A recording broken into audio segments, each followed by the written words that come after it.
시계가 두 개인 사람은 결코 확실한 시간을 알지 못한다고요. 우리는 오늘날 끊임없이 주의력이 분산당하는 세상에 살고 있습니다. 시계는요, 시간을 알려주지만 나침판은 방향을 제시합니다.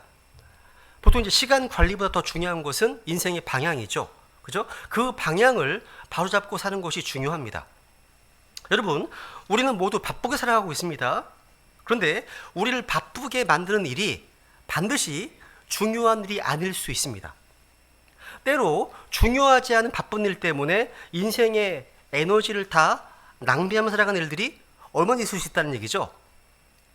우리가 이제 참으로 의미 있는 인생, 가치 있는 인생이 있다면 그것은 시간을 따라서 단순히 바쁘게 움직이는 삶이 아니라 인생의 올바른 방향을 따라 살아가는 인생이라고 할 수 있습니다. 다시 말하면 가치 있는 인생이란 우선순위를 따른 인생이라고 얘기할 수 있습니다.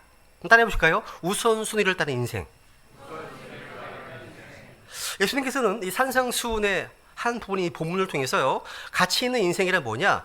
하나님의 왕국이라는 궁극적인 가치에 인생의 우선순위를 두고 살아가는 삶이다. 이게 정말 의미 있는 삶이다 라고 지금 제자들이 말씀하고 있습니다. 오늘 본문에서 우리가 가장 잘 알려진 구절이 있다면 33절 말씀입니다. 한번 읽겠습니다. 시작. 오히려 너희는 첫째로 하나님의 왕국과 그분의 의를 구하라. 그러면 그분께서 이 모든 것을 너희에게 더하시리라. 이것은 첫째로 우선순위의 문제를 다루고 있습니다. 근데 문제는 어떻게 우리의 인생이 이런 우선순위를 따르는 삶을 살 수 있느냐는 겁니다. 제가 오늘 세 가지로 한번 정리를 해봤습니다. 먼저 그런 삶을 살기 위해서는요, 먼저 첫 번째로 염려에서 해방되어야 한다고 가르칩니다. 염려에서 해방되어야 됩니다. 본문에 보시면요, 예수님께서 무려 5번에 걸쳐서 강조하신 말씀이 있습니다. 염려하지 말라는 것입니다. 따라해보세요. 염려하지 말자. 근데 모든 염려를 다 금지하는 건 아닙니다. 이 땅을 살아가면서 어떤 염려는 참으로 건강하고 필요한 거예요. 그러니까 다른 지체들의 형편을 사랑으로 염려해 주는 것, 필요한 것들이죠. 그죠? 또 주님의 사역을 염려하고 내가 수속된 지역교회를 염려하는 것, 주님께서 참 좋아하시는 염려입니다. 이건요, 바울도 했거든요. 그죠? 또 자신에 대해서는요, 다른 어떤 것보다도 내가 하나님과 바른 관계 가운데 있는가? 이걸 염려하는 것이 참 중요하고 필요한 겁니다. 나의 영적 상태를 민감하게 점검하고 나의 속 사람이 건강할 수 있도록 적절히 염려하는 것은요, 필요한 염려인 겁니다. 그러니까 내 영혼을 위한 염려, 또 교회를 위한 염려, 또 다른 지체에 대한 염려, 꼭 해야 될 염려입니다. 근심인 거죠. 그죠? 근데 오늘 본문에서는 주님께서 사람들이 하지 말아야 될 염려를 하기 때문에 염려하지 말라고 권면하고 있는 겁니다. 여러분, 염려가 뭡니까? 염려? 인간이 왜 염려하죠? 보통 이게 통계에 의하면 인간이 염려하는 내용의 60%는요 근거가 없는 겁니다. 그리고 20%는 이미 과거에 지나간 일이에요. 이건 염려해봤자 의미가 없어요. 바꿀 수가 없습니다. 그리고 10%는 뭐냐면 그냥 공포감 자체예요. 그냥 10%는요.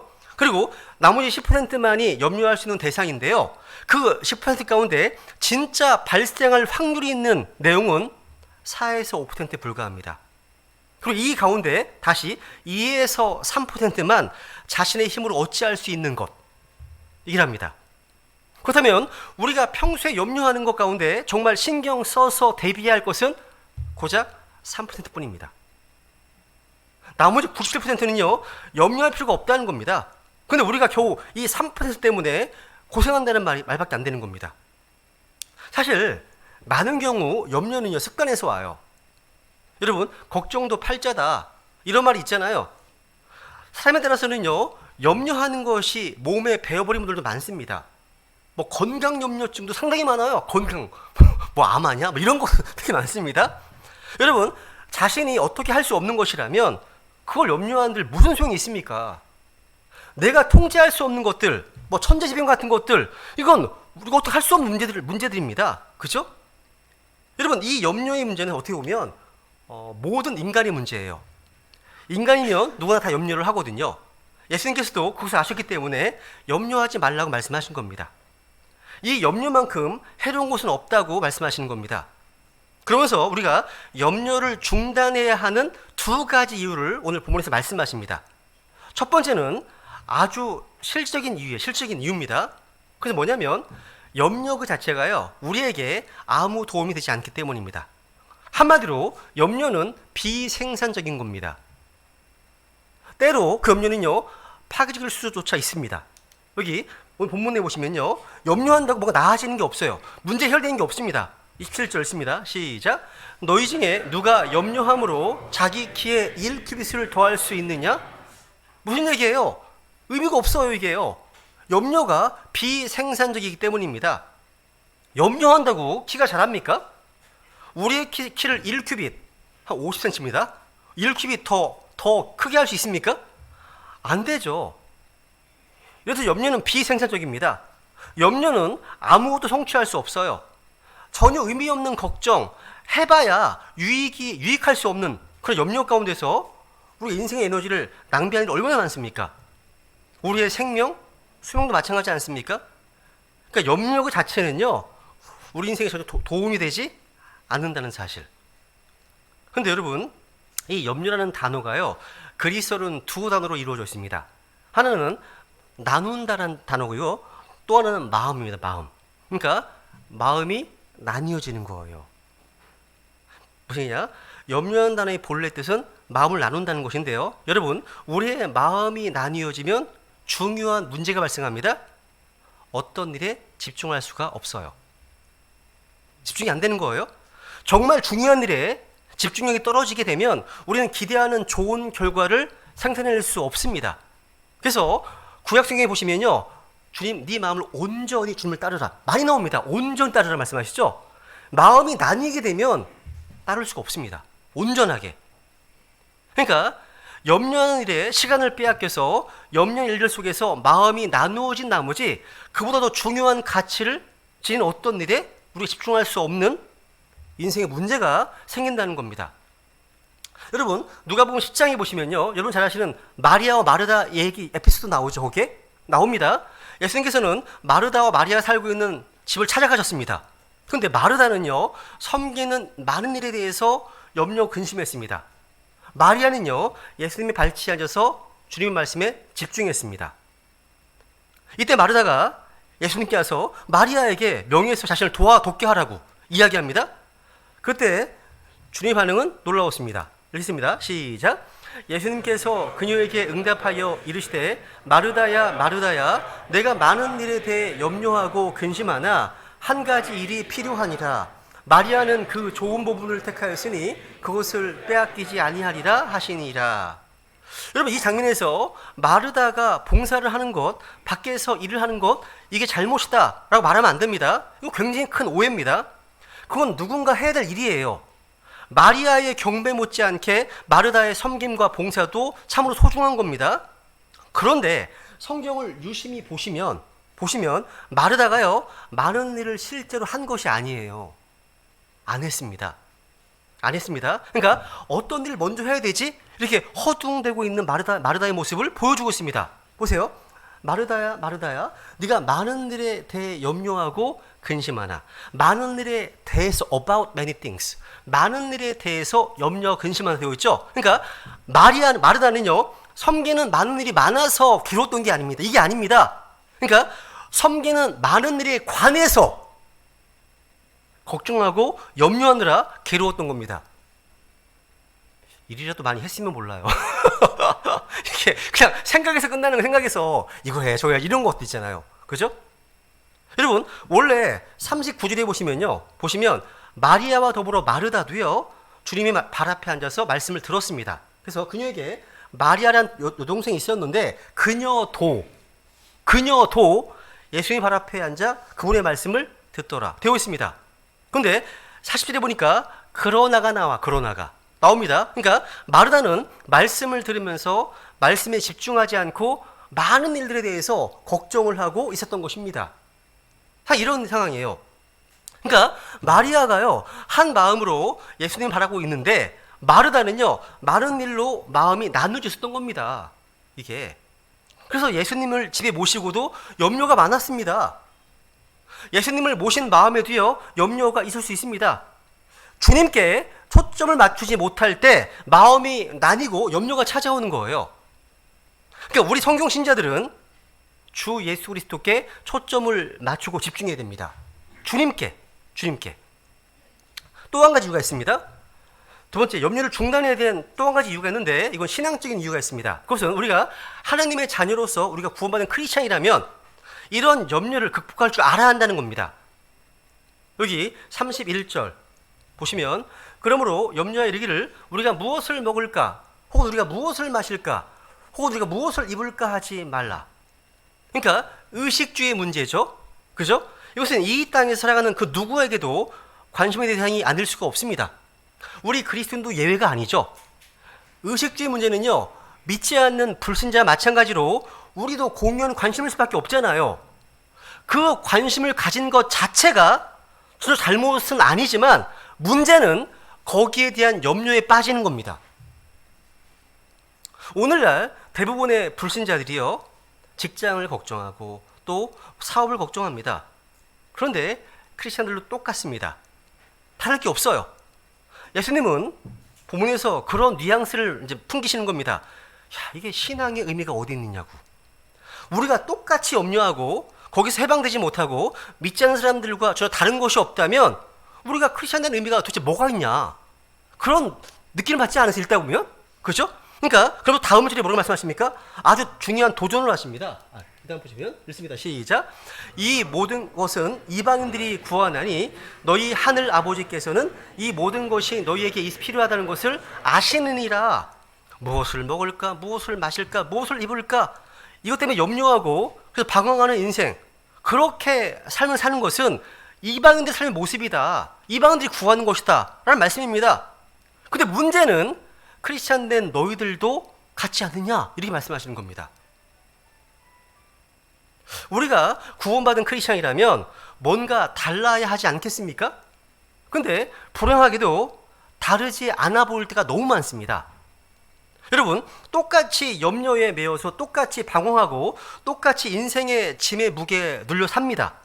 우리가 이방인들과 똑같이 걱정하고 염려하면서 방황한다면 예수님은 뭐 때문에 믿습니까, 여러분? 우리가 드리는 예배, 우리가 예수 그리스도를 자신의 구주와 주님으로 영접했다는 고백이 우리의 삶에 어떤 변화와 차이점을 가져오지 않는다면 신앙의 의미가 어디 있다는 겁니까? 그걸 지금 책망하시는 거예요. 그런 도전을 하고 계시다는 거죠, 우리에게.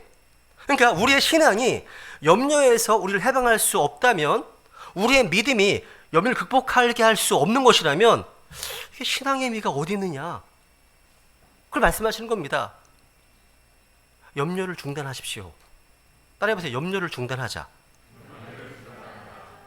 두 번째, 우선순위가 분명한 삶을 살려면요, 할 일이 있습니다. 하나님을 신뢰하십시오. 이게 본문의 둘째 충고입니다. 우리 인생이요, 진정한 초점을 갖고 우선순위를 추구하는 삶을 살려면 하나님을 신뢰하는 것을 배워야 됩니다.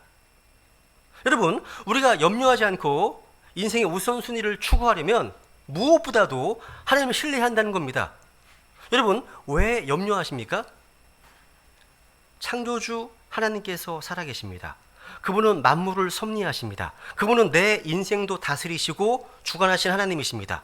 전능하신 하나님, 살아계신 하나님, 자신의 백성들을 돌보신 하나님, 그리고 그분은 내 곁에서 동행하시고 나를 지키시고 돌보십니다. 이것을 진정으로 믿으신다면 하나님의 주관하심과 하나님의 전능하심, 그걸 우리가 참으로 믿는다면 왜 걱정합니까? 왜 염려를 할까요? 우리는 하나님의 그 본질, 속성, 하나님의 그 빛 안에서 우리의 문제를 바라보시면 이 문제가 그렇게 크게 보이지 않을 겁니다. 우리가 기도를 왜 하죠? 기도는요, 하나님께 나아가는 겁니다. 기도는 하나님을 바라보는 겁니다. 기도하는 순간 염려에서 눈을 떼어서 크신 하나님을 바라보는 겁니다. 기도하면 하나님과 연결되고 하나님을 만나게 되고 하나님을 경험하게 됩니다. 하나님의 관점으로, 그분의 눈으로 내가 염려하는 것들을 보기 시작합니다. 그때 내가 염려하는 문제들이 사실 별게 아니구나, 이것을 알게 됩니다. 여러분, 염려는 우리의 눈길을 그 문제에 두는 것이지만 기도는 문제를 해결해 주시는 하나님께 눈길을 두는 것입니다. 달라요, 이게요. 중요한 겁니다, 여러분. 여러분, 하나님의 어떠하심 가운데 자신의 문제를 바라보시기 바랍니다. 여러분, 한번 조금 생각해 보세요. 하나님은요, 전능하십니다. 그러면 주님께서는요, 내 문제를 금방 해결할 수 있으십니다. 전능하시잖아요. 주님께는 어떤 것도 어렵지가 않아요. 어떤 문제도 주님께는 크지가 않아요. 근데 어떤 이유가 있어 지금 나한테 허락해 주고 계신 겁니다. 그러니까 하나님의 속성, 하나님은 전지하시잖아요. 다 하십니다. 하나님은요, 나의 상황과 환경과 내가 여러 가지 문제들을 다 알고 계십니다. 그 문제 해결책도 알고 계십니다. 가장 좋은 해결책도 알고 계십니다. 하나님 전지하시잖아요. 또 하나님은요, 어디 안에 계시는 분이십니다. 무수부지한 분이시잖아요. 그죠? 어려운 문제 환경 가운데 나와 함께 하십니다. 내 안에 계시잖아요. 나를 버리지 않으십니다. 그죠? 나를 떠나지 않으십니다. 주님께서는 결코 그 문제를요, 내 스스로 해결하라고 말씀하지 않으셨습니다. 주님은 나를 돕는 분이시기 때문에. 그죠? 그러니까 이런 하나님의 속성들을 깊이 묵상하는 가운데 내 문제를 보게 되면 문제가 그렇게 크게 안 보인다는 거죠. 그런데 사람들이요, 망원경으로 하나님을 바라봐야 되는데 돌려서 봐.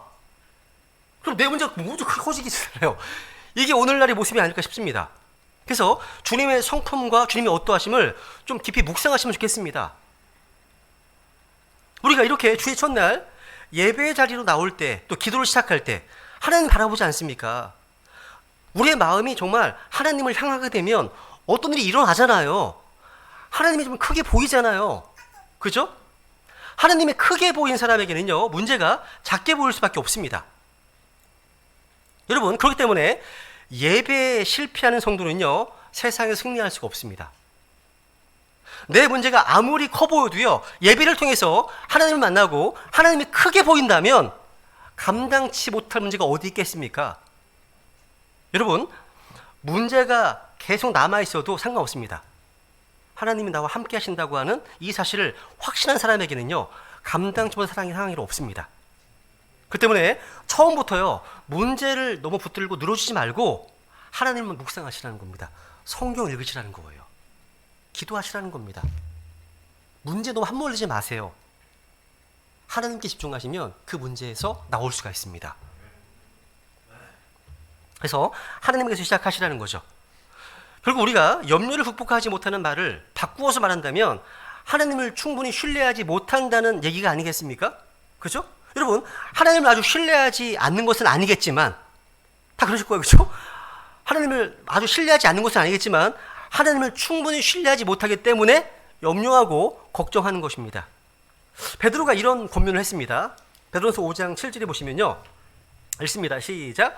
너희의 모든 염려를 그분께 맡기라. 그분께서 너희를 돌보시느니라. 무슨 얘기입니까? 주님께서 책임져 주심으로 염려를 다 주님께 맡겨버리라는 말씀입니다. 이 얘기를 한 베드로도요, 염려가 굉장히 많았던 사람입니다. 아주 감정 기복이 심했던 사람이거든요. 그래서 아무것도 아닌데 염려하곤 했습니다. 그런데 베드로가 예수님을 믿고 따라다니면서 이제 믿음의 길을 걸어가면서 성수의 길을 걸어가면서 그 베드로의 일생 속에서 일어난 가장 현저한 변화 가운데 하나 뭐냐? 주님을 온전히 신뢰하는 것을 배우게 된 겁니다. 그래서 이렇게 우리한테 권고하는 거예요. 여러분, 모든 염려를 주님께 맡기십시오. 주가 돌아보십니다. 주님께서 책임져 지십니다. 우리와 함께 하십니다. 이런 권고하는 겁니다. 이게 베드로의 충고입니다. 예수님께서는요, 염려가 불신앙이라는 사실을 가르쳐 주셨습니다. 염려는요, 믿음이 부족한 데서 오는 겁니다. 여러분, 기도가 믿음의 표현이라면 염려는 불신앙의 표현입니다.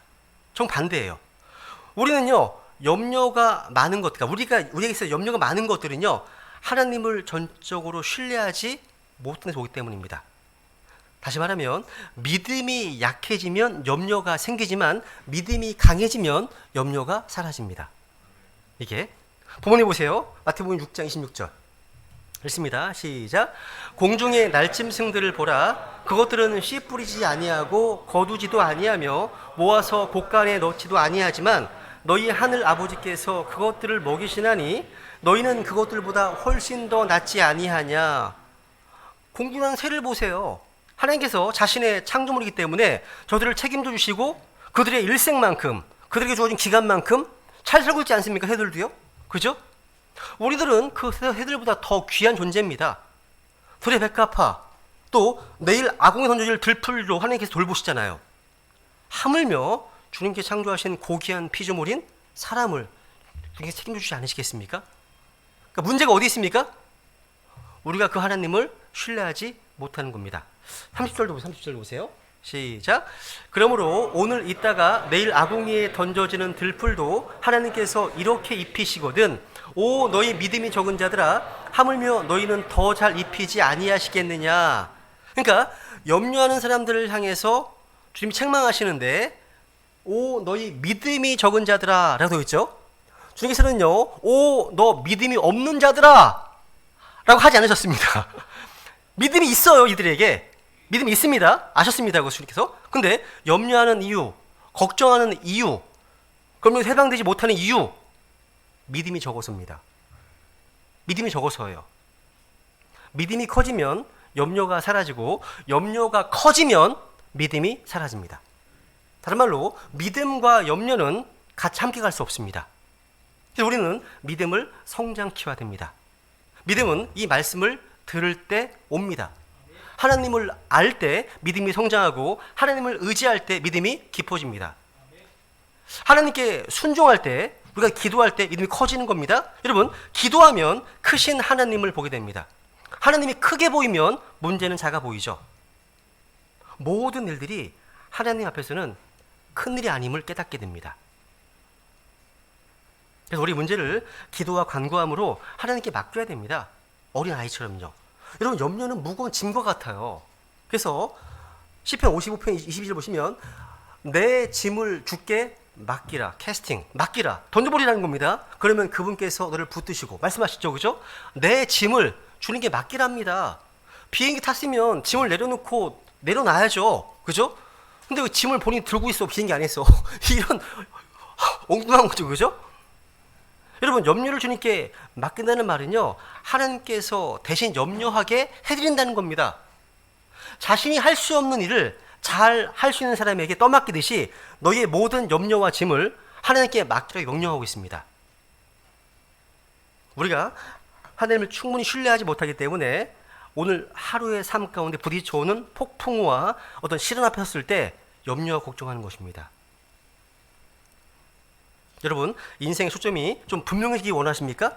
그렇다면 하나님을 신뢰하시기 바랍니다. 성경의 가장 중요한 메시지는요, 주님을 신뢰하라, 하나님을 신뢰하라, 창조주를 신뢰하라, 그런 겁니다. 지금이야말로 하나님을 진짜 신뢰할 때입니다. 세 번째로 오늘 본문을 통해서 주님께서 강조하신 마지막 교훈이 하나 있는데, 뭐냐면 첫째로 구할 것을 구하라는 겁니다. 여러분, 크리스찬의 인생 승리의 비결은요, 소극적으로는 염려를 중단하는 삶을 살고, 적극적으로는 하나님을 믿고 신뢰하는 겁니다. 근데 여기서 끝나는 게 아니에요. 끝나는 게 아닙니다. 하나님을 신뢰하고 최선을 다해야 됩니다. 따라해보세요. 하나님을 신뢰하고 최선을 다해라.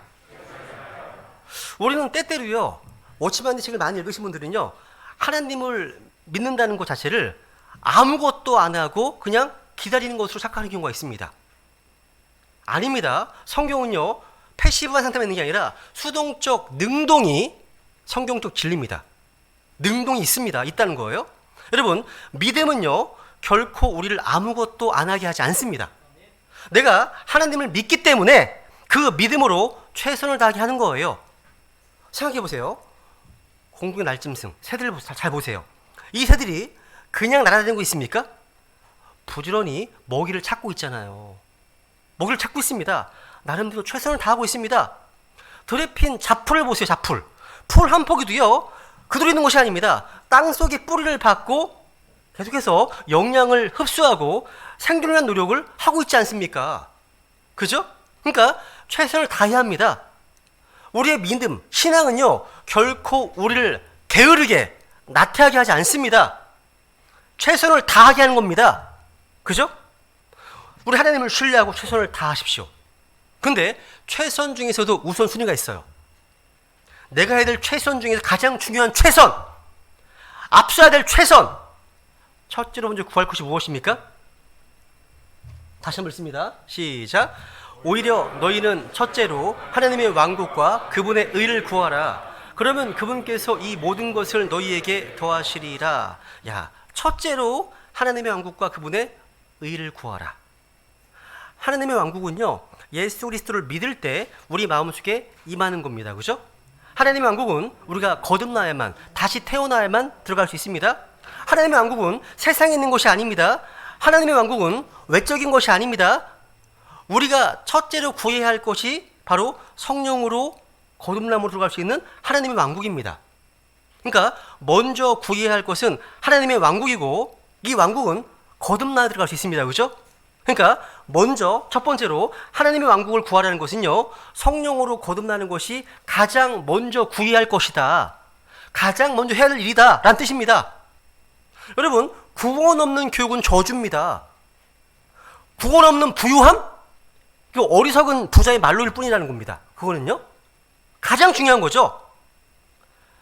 또 한 가지, 여러분, 하나님의 왕국을 구하라. 이게 뭡니까? 영적으로는 하나님의 통치, 하나님의 다스리심을 구하라는 말입니다. 누가복음 17장에 보시면요, 하나님의 왕국은 너희 안에 있다. 내적인 것입니다. 내적인 것. 우리는 외적이고 물질적이고 세상적인 것을 구하지 않고 우리 마음속에 임할 하나님의 왕국을 구합니다. 하나님의 왕국은 먹고 마시는 것이 아니에요. 로마서 14장 17절 읽어볼까요? 시작. 하나님의 왕국은 먹는 것과 마시는 것이 아니요 성령님 안에서 의와 화평과 기쁨이니라. 와, 여러분, 내 몸은 세상에 살고 있다 할지라도 내 마음속에 하나님의 왕국이 임하면 예수 그리스도의 평강과 화평과 기쁨과 자유와 안식을 누릴 수 있습니다. 그러니까 하나님의 왕국을 구하라는 것은요, 우리 안에 성령으로 충만해서 주님께서 우리의 몸과 마음을 완전히 다스리시도록 하라는 겁니다. 그러니까 우리 자신의 마음 중심에 주님께서 주권을 가지시고 우리를 소유하시고 우리를 통치하시는 것이 하나님의 왕국을 구하는 거예요. 여러분, 그런데 우리가 어떤 일로 염려하게 되면 가장 무서운 게 뭔지 아세요? 그 염려 속에 빠지는 거예요. 못 나와요. 헤어나지 못합니다. 거기 함몰돼 버리더라고요.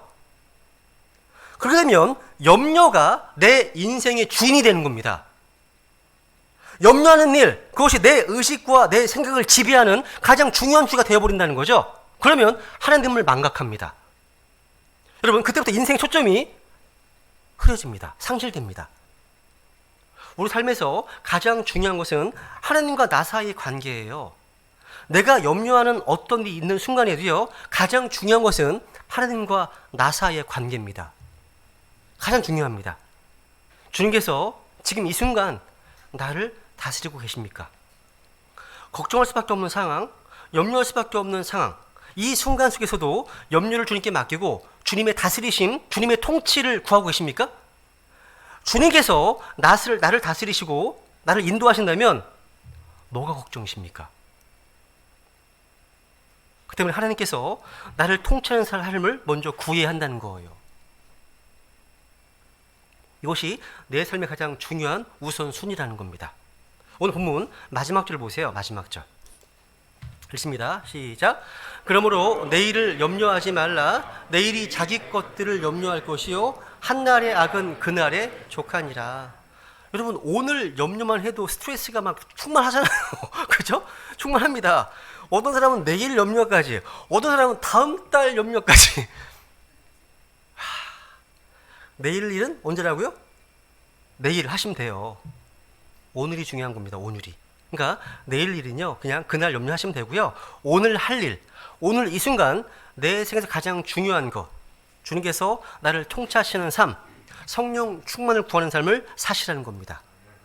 지금 이 순간도 주님께서 나를 붙들고 계십니다. 나를 통치하신다는 겁니다. 여러분, 인생에서 가장 중요한 삶의 우선순위를 바르게 하는 순간부터 모든 것이 달라집니다. 진짜입니다. 달라집니다. 과거에 이제 한동안 우리 사회를 거세게 몰아붙였던 중요한 단어 하나 있었습니다. 옛날 아마 IF 때였던 것 같아요. 그때 구조 조정이라는 단어입니다. 구조 조정. 따라해보세요. 구조 조정. 여러분, 가장 중요한 영적인 구조종이 있다면 내 인생의 초점을 살아계신 하나님께, 전능하신 창조주께 맞추는 일입니다. 이 구조종이 제일 필요하다고 믿습니다. 다시 읽습니다. 오늘 33절 다시 읽겠습니다. 33절 시작.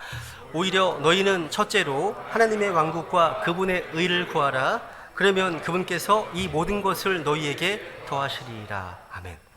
지금 이 시대야말로, 그리고 이 순간이야말로 인생의 우선순위를 분명하고 확고하게 해야 될 때라고 믿습니다.